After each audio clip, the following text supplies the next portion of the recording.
Nós vamos continuar um pouco nossa conversa em Romanos, capítulo 1. Mas antes da gente ir adiante e ler o texto de hoje, eu vou só dar uma perguntadinha para vocês, para a gente lembrar um pouco do que a gente viu até aqui, tá bom? A gente leu até agora, juntos, dos versículos de 1 a 15. E aí, só para eu resumir com vocês, eu quero saber o seguinte: quem escreveu essa carta? É uma carta, tá bom? Então, ó, essa pergunta não está aí.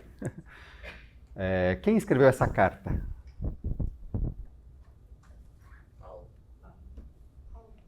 Paulo, muito bem, Paulo. Paulo escreveu essa carta, ele escreveu para quem essa carta? Ok, a igreja ou igrejas, tá bom? Pode ser que seja uma ou várias grupos que se reuniam na cidade de Roma. Paulo, por acaso, não conhecia essa igreja, mas ele conhecia pessoas que estavam lá. Mas ele escreve então para irmãos, para a igreja na cidade de Roma, tá bom? Que era, por acaso, a capital do Império. Isto é, a cidade mais importante do Império na época, tá? O Império Romano foi um grande império na época. Então, Paulo escreveu para a igreja lá de Roma, né? Na cidade de Roma. O que ele escreveu? Quase que eu passo a resposta antes de perguntar. O que ele escreveu? Encorajando, o que mais? As boas novas do Evangelho. É interessante que ele encoraja realmente falando, o tema principal que ele falou nesses primeiros 15 versículos foi as boas novas. A salvação em Jesus. Ele vai falar o Deus homem, que era da linhagem de Davi, né? O Evangelho da salvação que veio através de Cristo. E de onde veio o Evangelho? Ele fala nesses primeiros versículos. De onde veio? Veio de Deus. Amém? O Evangelho veio de Deus, foi anunciado pelos profetas do Antigo Testamento e foi ensinado pelos apóstolos no Novo Testamento, né? O Evangelho. E nesses primeiros 15 versículos, o apóstolo Paulo fala de um desejo que ele tem, ou dois ali meio juntos. Mas qual era o desejo dele? Ir para Roma.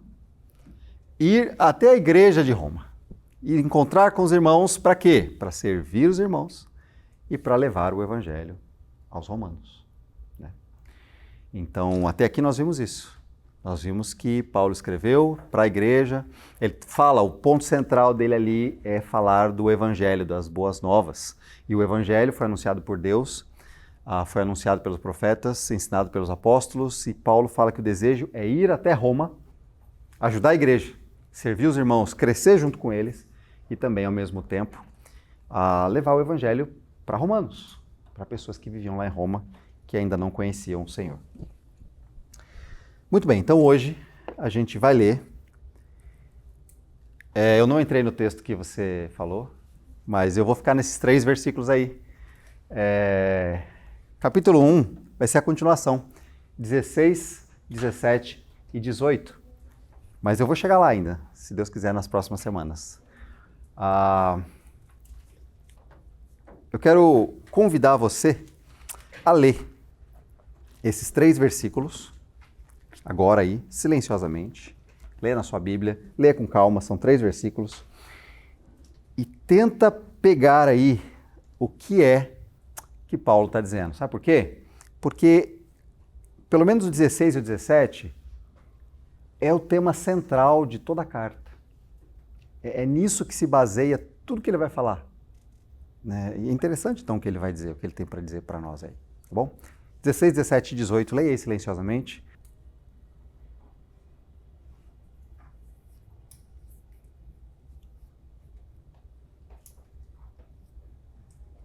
Pois não me envergonho das boas novas a respeito de Cristo, que são o poder de Deus em ação para salvar todos os que creem, primeiro os judeus e também os gentios. As boas novas revelam como opera a justiça de Deus, que do começo ao fim é algo que se dá pela fé. Como dizem as Escrituras, o justo viverá pela fé. Assim, Deus mostra do céu sua ira contra todos que são pecadores e perversos, que por sua maldade impedem que a verdade seja conhecida.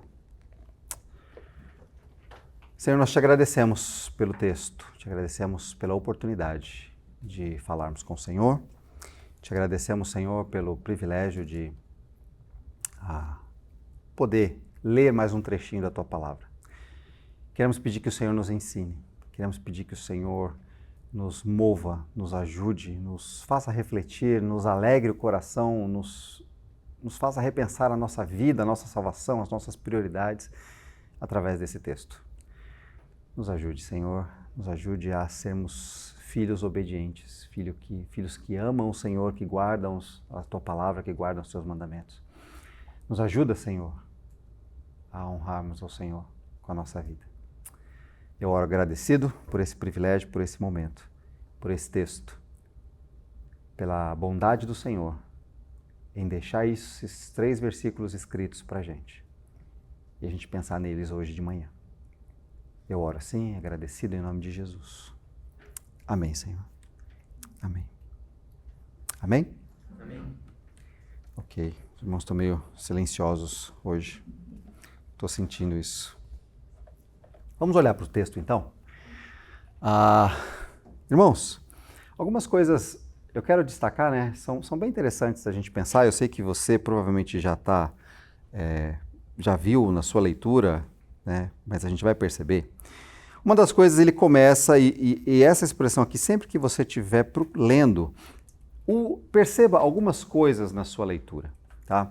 Por exemplo, o pois é algo interessante.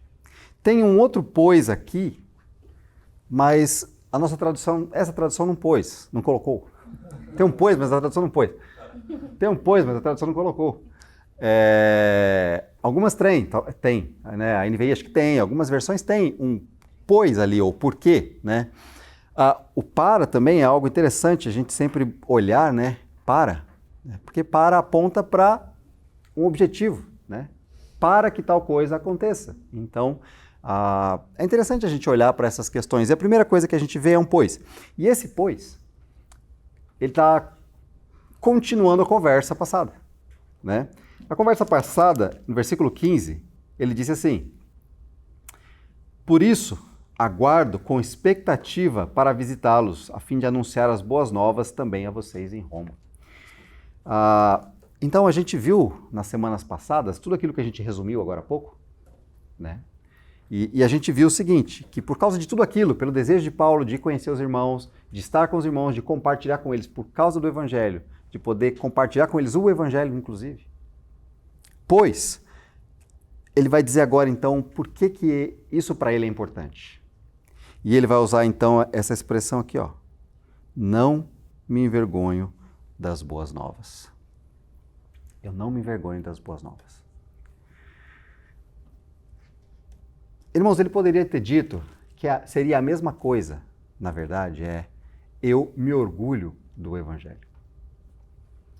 Mas ele preferiu dizer, eu não me envergonho do Evangelho. E aí a gente lembra de algumas expressões. Lembra quando a gente estava estudando Timóteo? Ele disse para Timóteo, Timóteo, não se envergonhe do Evangelho. Não se envergonhe de mim que estou preso por causa do Evangelho. Eu não me envergonho do Evangelho. E essa expressão, ela é forte. Por que essa expressão ela é forte? Ela é forte, irmãos, porque Paulo escreveu aos irmãos lá de Corinto, ele escreveu que o Evangelho, ele era escândalo para os judeus e loucura para os gregos. O que significa isso? Significa o seguinte, que para os judeus, o Jesus, como ele anunciava, como Jesus dizia que ele era, o que ele dizia que ele era, para eles aquilo era heresia, era blasfêmia. Então, aquilo era motivo de escândalo para eles, eles ficavam escandalizados com Jesus dizendo, eu sou o Salvador, eu sou o Messias, eu estou aqui entre vocês. Ouçam-me. Aquilo para eles era escândalo. Então, os seguidores de Jesus falarem que eles seguem Jesus e que Jesus é o Messias, aquilo para eles era escândalo, era escandaloso. Era blasfêmia contra Deus. Então Paulo diz, eu não me envergonho do Evangelho, mesmo sabendo que o Evangelho é tido, é visto como heresia, é visto como blasfêmia, é escândalo para os judeus. Foi por causa do Evangelho, foi por causa daquilo que Cristo disse sobre si mesmo e pelo que Cristo fez. Ele foi morto. Eles o apedrejaram. Eles queriam apedrejá-lo, mas ele foi crucificado. Por isso que Estevão foi morto, apedrejado. Por isso que Tiago foi decapitado, cortaram a cabeça dele. Por causa do Evangelho. O Evangelho era escândalo para os judeus, era inaceitável. Mas Paulo diz, eu não me envergonho do Evangelho. Era loucura para os gentios, para os gregos, porque os gregos eles tinham mania de conhecimento, né? Eu quero saber a nova filosofia, eu quero saber quais são os novos conhecimentos, eu quero saber o que está surgindo aí, qualquer assunto novo, eu quero saber. Eu quero estar à frente dessas ideias novas. Esses eram os gregos. Paulo teve lá, ele estava lá na verdade, mas ele teve lá, e foi isso que ele viu, foi isso que ele percebeu das pessoas ali. E, irmãos, dizer que o filho de um carpinteiro judeu, lá de Nazaré, ele pregou aí pelo mundo, ele foi preso pelo seu próprio povo, ele foi morto como um blasfemo, como um bandido.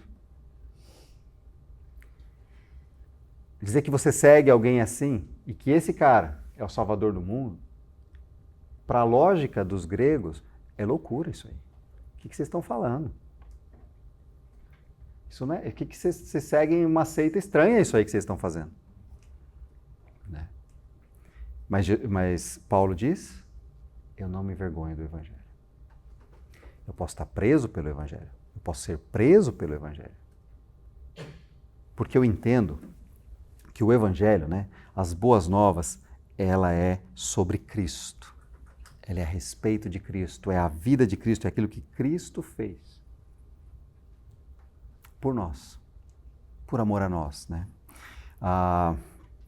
E olha que interessante, o Evangelho, ele vai dizer aqui, seria um pois, né? Eu não me envergonho do Evangelho, pois o Evangelho é o poder de Deus em ação. O poder de Deus em ação. Irmãos, a gente, hoje em dia, no meio evangélico, se fala muito de poder, né? De poder de Deus, o poder para fazer isso. E aí o primeiro pensamento que vem, geralmente, é cura. É cura, milagres, é restituição entre aspas, né? É receber muito dinheiro, eu lembrei daquela música, né? Eu ouvi esses dias atrás aí, restitui, eu quero de volta o que é meu, né? Essa luta por eu mereço, eu quero ter muitos bens, eu quero ser rico, eu estou passando dificuldade, o Senhor me cura da dificuldade, o Senhor me cura da pobreza, o Senhor me cura das minhas dívidas, o Senhor me cura de um câncer, o Senhor me cura de uma paralisia, o Senhor ressuscita. Geralmente se pensa em grandes milagres aqui nessa terra. E esse foi um dos grandes motivos porque as multidões seguiam Jesus, né? A gente vê isso lá nos evangelhos, porque eles esperavam uma cura, uma restauração física, alguma coisa para viver melhor nessa vida. E muitas vezes as pessoas seguem Jesus hoje esperando esse poder de Deus que seria alguma coisa que me faça viver melhor nesse mundo. Mas na verdade, ele descreve as boas novas a respeito de Cristo são o poder de Deus em ação para o objetivo é salvar. Salvar. Nós precisamos entender que o maior problema do ser humano é a falta de salvação. Qualquer outro problema que você tenha, eu falei isso há umas semanas atrás, seja lá qual for o problema que você tenha, pode ser notas na escola, pode ser perseguição na escola, pode ser perseguição no trabalho, pode ser falta de dinheiro, pode ser coisas que você gostaria e não tem, pode ser dificuldade de falar Nihongo quando você precisava, pode ser doença, pode ser uma doença sua, pode ser uma doença de um parente seu, pode ser a morte de um parente seu. Tudo isso é difícil, eu sei. Mas é nada perto da salvação eterna. Nós precisamos entender isso. Tanto é por isso que Paulo não se envergonha do Evangelho. Porque o Evangelho é o poder de Deus em ação para salvar. E ele valoriza isso. Ele quer compartilhar com o pessoal lá de Roma isso. Ele quer compartilhar por onde ele for. Lá, a gente viu isso lá no começo, né, no capítulo 15, ele vai dizer, eu quero ir para a Espanha para compartilhar as boas novas lá na Espanha também. Como eu fiz em todo lugar onde eu passei. Por quê? Porque o Evangelho é o poder de Deus para salvar. Salvar quem? Todos. Todos. Aí tem uma descriçãozinha. Todos os que creem. O Evangelho é o poder de Deus para salvar todos os que creem. E ele vai descrever aqui, primeiro do judeu, ou tanto do judeu, como também dos gentios, de todo aquele que não é judeu. Primeiro porque realmente era o ministério de Paulo, ele começava pelo judeu e depois ele ia para os gentios, mas é para todo mundo. Eu não me envergonho a respeito do Evangelho. Tanto é que ele está escrevendo para o pessoal de Roma, que a grande maioria não era judeu. Então, eu quero compartilhar o Evangelho das Boas Novas também para vocês, para a salvação de todos os que creem. Eu não me envergonho do Evangelho de Cristo. Versículo 17. Teria um outro pois aqui. Aqui teria um outro pois aqui. Seria mais ou menos aqui antes, assim, ó. Ficou meio feio, mas tudo bem. Vocês entendem. Pois as boas novas revelam como Deus nos declara justos diante dele. Eu achei interessante porque a NVT, a minha NVT aqui, diz assim, revelam como opera a justiça de Deus. Mas a NVT do aplicativo ou na internet diz, revelam como Deus nos declara justos diante de Deus. É a mesma coisa, no final das contas, né?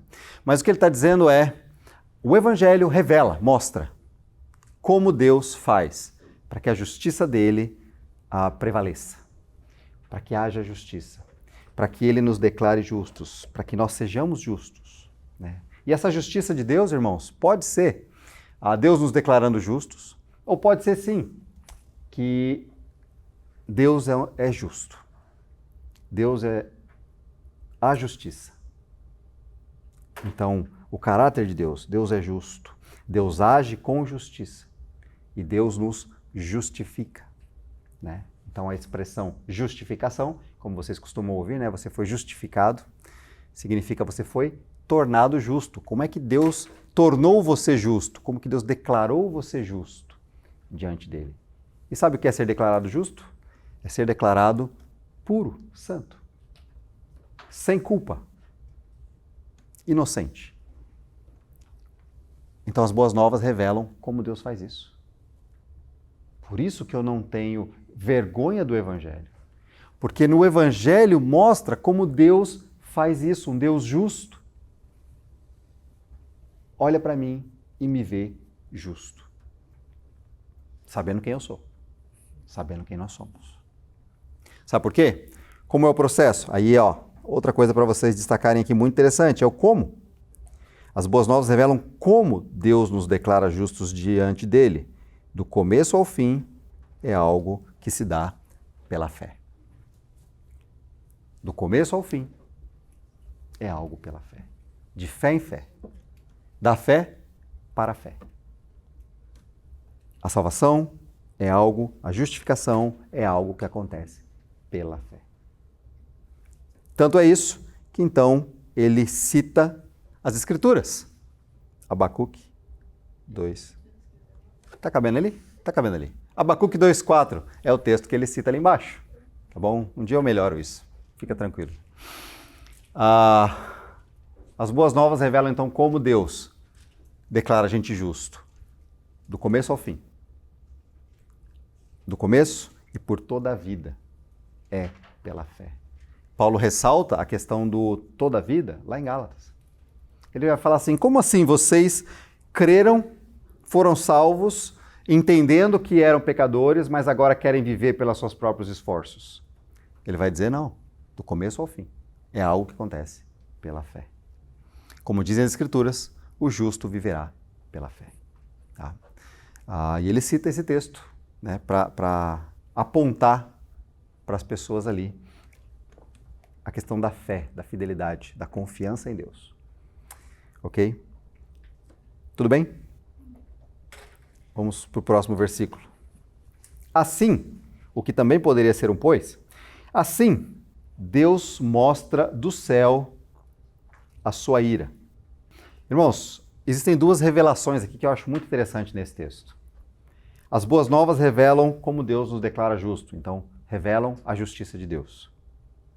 Mas a ira de Deus também ela é revelada. Então é a mesma palavra ele usa para expor, para dizer, Deus traz à mostra como a justiça dele é satisfeita. Mas Deus também mostra que existe uma ira santa, uma ira justa. E essa ira que Deus mostra é contra todos os pecadores e perversos. A tradução, as versões, algumas versões dizem, né, e a tradução boa, uma tradução boa, talvez para a gente entender, seria contra toda a impiedade e injustiça. Por que impiedade e injustiça são palavras interessantes? Porque a impiedade, irmãos, é a falta de reverência para com Deus. É a falta de temor de Deus. É ignorar Deus. Então, ele começa ignorando Deus na sua vida e isso leva à injustiça, à perversidade com os outros.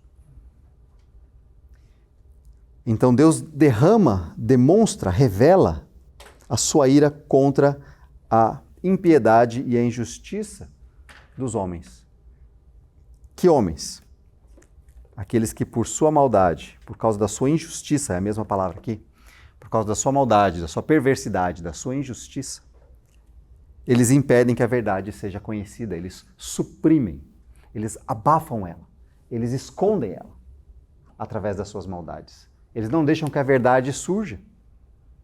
Eles trocam a verdade de Deus pela mentira, é isso que Paulo vai começar a falar daqui a pouco. E ele vai descrever quem são esses. Irmãos, é desafiador olhar para esse texto e pensar que existe aqui a revelação da justiça de Deus no Evangelho, que não é pelas obras, é pela fé. Mas existe aqui, Deus revela também que existe uma ira de Deus contra o pecado, contra a impiedade, contra o mal. Eu quis expor isso, estava lendo esse texto, né, e pensando os pontos centrais para a gente pensar, e eu fiquei vendo que parecia uma conversa. E eu quero transportar essa conversa para vocês, tá bom? Nós vamos conversar juntos aqui. Paulo diz o seguinte: pois eu não me envergonho do Evangelho, as boas notícias de Cristo. Eu não me envergonho do Evangelho.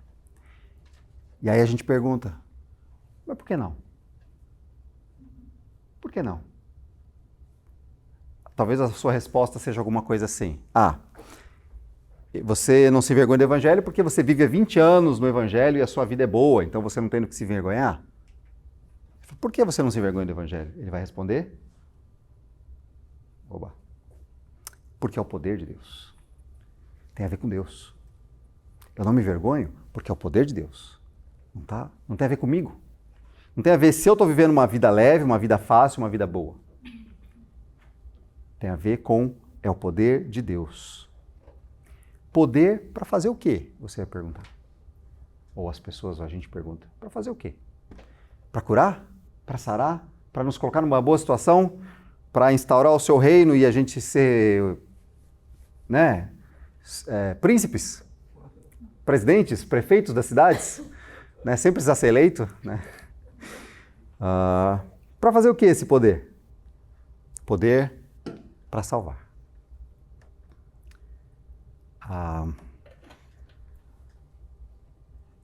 Salvar quem? Seria a próxima pergunta. Tá bom, eu entendi. Então você não se vergonha do Evangelho, porque é o poder de Deus para salvar. Mas salvar quem? Salvar a todos os que creem. Nessa hora, você já começa a se perguntar, por que salvar só os que creem? Ele vai dizer, porque a justiça de Deus vem através da fé. Deus me declara justo por crer nele, por causa da fé. E aí, você já está desesperado pensando, mas por que precisa salvar? Se exige salvação, é porque a ira de Deus vem sobre a impiedade e justiça. Por isso, nós estamos perdidos. É isso que Paulo está dizendo. O mundo está perdido.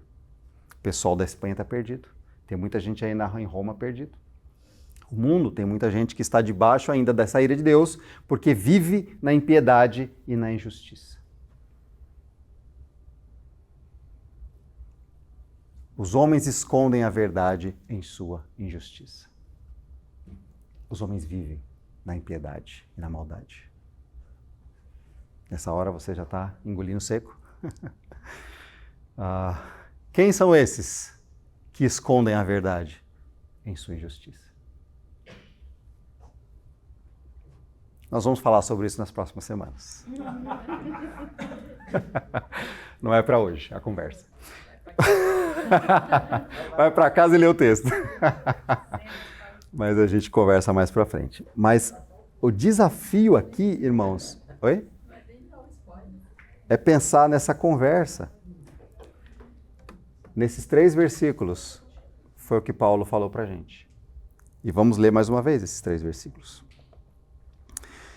Pois eu não me envergonho das boas novas a respeito de Cristo. Sabe por quê? Porque são o poder de Deus em ação para salvar todos os que creem, primeiro os judeus e também os gentios.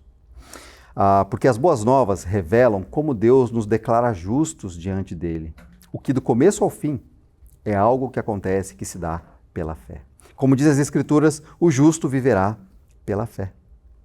Assim, Deus mostra do céu sua ira contra todos os que são pecadores e perversos, que por sua maldade impedem que a verdade seja conhecida.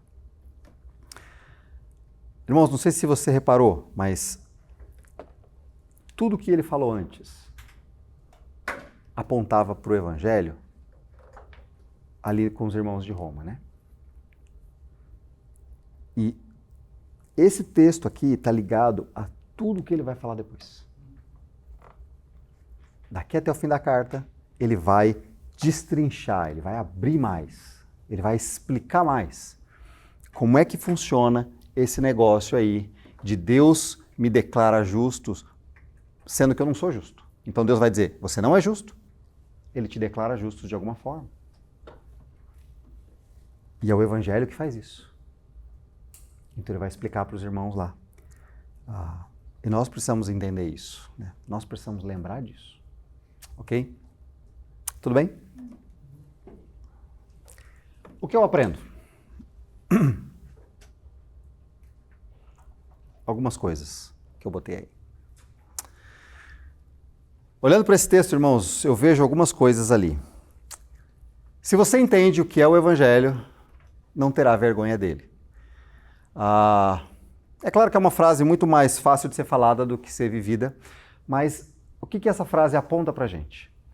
Que nós precisamos refletir mais, pensar mais, meditar mais sobre o que é o Evangelho. Porque o Evangelho, irmãos, o que é o Evangelho? O Evangelho é o poder de Deus para salvar. Quem? Né? Por quê? Porque estávamos debaixo da ira de Deus, por causa da nossa impiedade e injustiça. Precisamos entender isso. Precisamos entender que nós estávamos nessa condição. Nós que somos crentes, tá? Estou falando de nós crentes já. E aqueles que não são crentes, então, também. A gente tem que mostrar isso para eles. Que eles ainda estão na situação ruim. Ok? Segunda coisa, então, tira a vergonha, né? Já que eu falei para vocês que a coisa mais séria, mais importante na vida de uma pessoa é a sua salvação, é o relacionamento dela com Deus.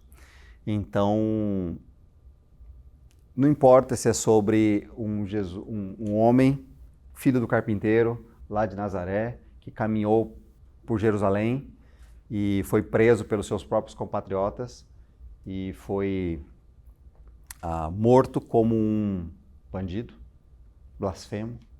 Nem a maioria deles creu nele. Independente disso, nós sabemos quem ele é. E por que ele viveu aquilo. Nós sabemos que ele não foi pego de surpresa.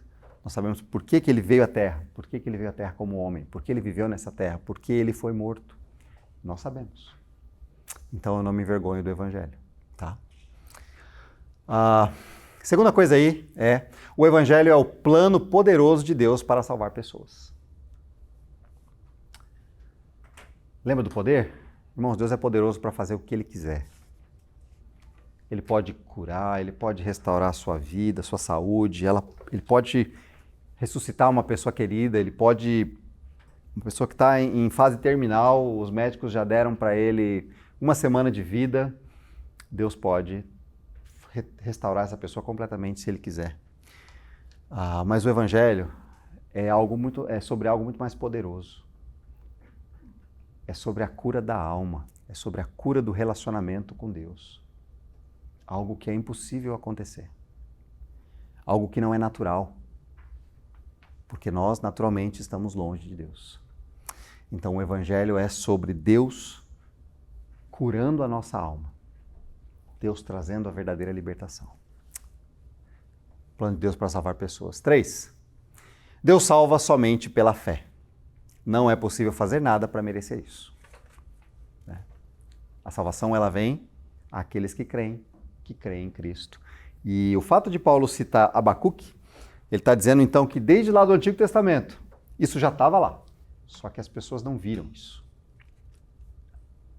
A salvação, ela é pela fé. Independente do que você faça, se você acha que você consegue fazer alguma coisa boa e Deus diga que garoto bom, que pessoa boa você é, acho que eu vou salvar você. Isso não tem jeito. Isso nunca vai acontecer. Não tem jeito porque a gente não consegue. A gente não consegue fazer isso. 4. A salvação é o maior problema da humanidade, como eu acabei de falar.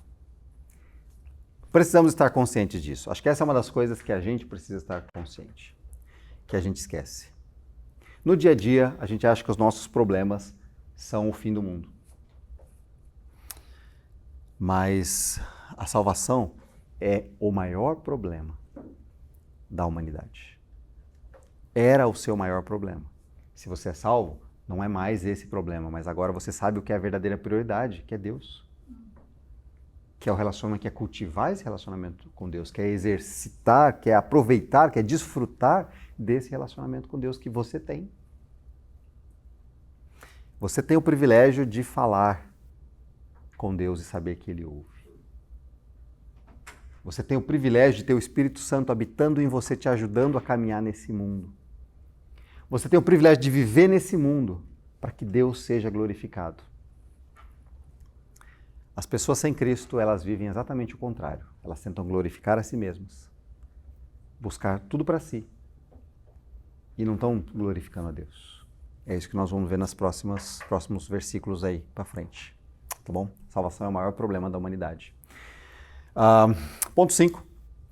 A humanidade está debaixo da ira de Deus por causa da impiedade e injustiça. A humanidade está debaixo da ira de Deus. João 3,36 é um dos textos que eu acho mais marcantes. Fala que aqueles que não creram permanecem debaixo da ira de Deus. E a ira de Deus é por causa da impiedade, por causa da falta de reverência, falta de temor de Deus. Falta de considerar Deus, de reconhecê-lo, de adorá-lo. Impiedade.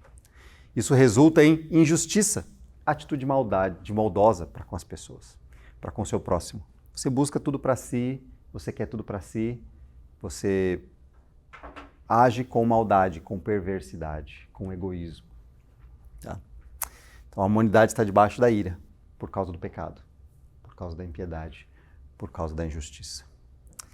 E 6, a humanidade, em sua maldade, abafa a verdade. Nossa, ficou um monte de idade aí, né? A humanidade, em sua maldade, abafa a verdade. Não foi de propósito, mas acabou ficando.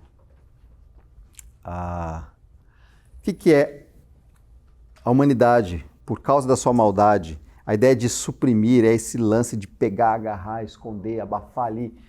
Tenta pôr debaixo do travesseiro, esconde assim, sei lá, alguma coisa assim. Você tenta abafar, apagar, esconder a verdade. E aí a gente vai ver, se você continuar depois lendo na sua casa, a partir do versículo 18, você vai entender o que ele está falando. Que a humanidade faz. Na verdade, ele vai falar sobre isso a partir do versículo 18, até o capítulo 3, versículo 20. É sobre isso que ele vai falar nos próximos quase 3 capítulos. Sobre essas pessoas, sobre a humanidade. Ok? Então, a humanidade abafa a maldade, abafa a verdade com a sua maldade. Para a semana... Está atrasado. Irmãos, para a semana eu coloquei algumas coisas só para a gente pensar, tá bom? Eu quero convidar você a pensar e orar, na verdade, né? São 2 coisas. Pensar e orar. Pensar. Como Deus vê você hoje? Essa é uma pergunta a você se fazer. Como Deus vê você hoje?